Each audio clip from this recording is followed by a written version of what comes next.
நண்பர்கள் அனைவருக்கும் இருவர் சேனலின் வணக்கங்கள். இன்னைக்கு நம்ம கிரிக்கெட் அப்டேட்ல எதை பத்தி பார்க்க போறோம்னா, மும்பை இந்தியன்ஸ் அணி வேணும்னே ஐபிஎல் போட்டிகள்ல தோக்குறாங்களா அப்படிங்கிற கேள்வி தற்பொழுது ரசிகர்கள் மத்தியில எழுந்திருக்கு. ஐபிஎல் தொடர்ல வெற்றிகரமான ஒரு அணி அப்படின்னா அது மும்பை இந்தியன்ஸ் அணி தான். அதுக்கு காரணம் மும்பை இந்தியன்ஸ் அணி இதுவரைக்கும் 5 முறை ஐபிஎல் கோப்பையை ஜெயிச்சிருக்காங்க. அதே சமயம் மும்பை இந்தியன்ஸ் அணி இதுவரைக்கும் 250 ஐபிஎல் போட்டிகள்ல விளையாண்டு இருக்காங்க.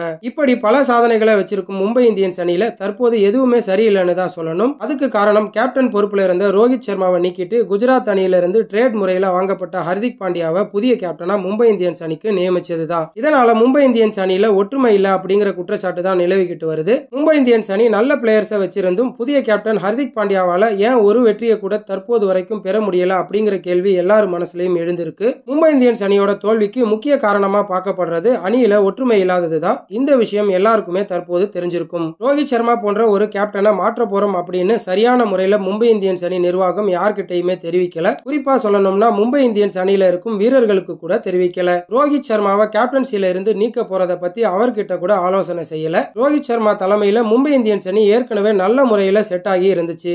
யாரும் எதிர்பாராத விதமா திடீர்னு தலைமை பொறுப்பை மாத்தினா நிச்சயமா எந்த ஒரு அணியா இருந்தாலும் தடுமாற்றத்திற்கு உள்ளாகும். அதனாலதான் இப்போ மும்பை இந்தியன்ஸ் அணி தொடர்ந்து 3 போட்டிகள்ல தோல்வியை தழுவி தடுமாறிக்கிட்டு இருக்கு. எப்பவுமே மும்பை இந்தியன்ஸ் அணியில ஒரு ஃபயர் பவர் இருக்கும். இப்போ அந்த ஃபயர் பவர் பேட்ஸ்மேன் கிட்டயோ இல்ல பவுலர் கிட்டயோ நம்மளால பார்க்க முடியல. ரோஹித் சர்மா கேப்டன் பதவியில இருந்த போது மும்பை இந்தியன்ஸ் அணி வெற்றி அடைவதற்கு அவரோட கேப்டன்சி ஐடியாஸ் தான் ஒரு முக்கிய காரணமா இருந்துச்சு. எந்த பிளேயரை எந்த ஃபீல்டிங் பொசிஷன்ல நிக்க வைக்கணும், எந்த பேட்ஸ்மேனை எந்த இடத்துல இறக்கணும், எந்த பவுலரை எந்த இடத்துல பவுலிங் பண்ண வைக்கணும் அப்படிங்கறதுல ரோஹித் சர்மா ஒரு திறமையான கேப்டனா திகழ்ந்துகிட்டு வந்தாரு. ஆனா ஹர்திக் பாண்டியா அப்படி எந்த ஒரு மாற்றத்தையும் களத்துல இதுவரைக்கும் செஞ்சது போல தெரியல. ஒரு அணி வெற்றி பெற வேணும்னா கண்டிப்பா அந்த அணியில இருக்கிற எல்லா பிளேயர்ஸுமே ஒத்துமையா இருக்கணும். ஆனா மும்பை இந்தியன்ஸ் அணியை பார்க்கையில அணிக்குள்ளேயே ரோஹித் சர்மா அணி, ஹர்திக் பாண்டியா அணி அப்படின்னு 2 அணி இருக்கிறதோ அப்படிங்கிற சந்தேகம் வருது.